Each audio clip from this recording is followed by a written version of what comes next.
Saya suri rumah kan, maknanya dia tak kira apa background saya tak pernah buat MLM. Saya ada anak 6 orang. Dan waktu tu saya memang pregnant lah. Saya start buat BD waktu pregnant dan dalam pantang lah dapat CCA. So siapa yang bagi saya, siapa yang part time ke, siapa yang full time ke kan, anak ramai ke apa tak lagi, kalau kita sendiri memang insya-Allah mesti boleh berjaya. Suri rumah kan. Kalau ada 6 lagi anak mata-mata ada masa untuk buat faham. Tapi apa yang saya buat, kita kena manage time betul-betul dan kita kena buat ini macam kita bekerja. Maksudnya kita ada time, kita kena disiplin nak, maknanya pukul 9 sampai pukul contohnya 12 untuk MI. Lepas tu kita berhenti sekejap dah buat apa, nak ambil anak sekolah ke apa, dan kita sambung balik.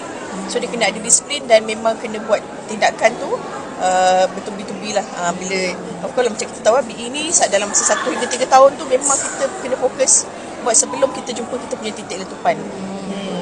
Dia maknanya lagi banyak kerja, lagi banyak orang kita bantu berjaya, insya-Allah kejayaan tu akan datang. Dia tak perlu fokus pada kita, aku kena RCA, aku kena dapat income banyak ni, fokus pada kejayaan rangkaian. And then bila balik tu, sebab sekarang border dah buka kan, dah boleh balik, memang ada event besar, memang saya dah almost every month akan balik Malaysia. Kalau dulu setahun sekali je balik kan. Alhamdulillah sekarang rezeki dekat BI lah.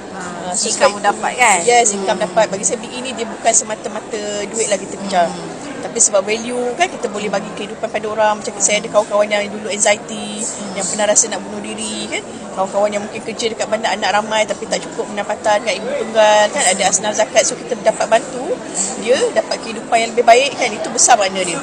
Kita mungkin ada bisnes lain kan, tapi bisnes lain contoh kalau kita buka kedai makan ke, mungkin kita boleh dapat untung kan 30-40 ribu, tapi kita tak boleh bawa kawan kita dapat untung yang sama kan. Tapi dekat BI kita boleh bawa kawan-kawan kita, dia pun boleh buat kehidupan dia, dan dia boleh bagi yang terbaik juga untuk keluarga dia, untuk kesihatan juga. Untuk kesihatan, betul, sihat dan juga berjaya lah kan.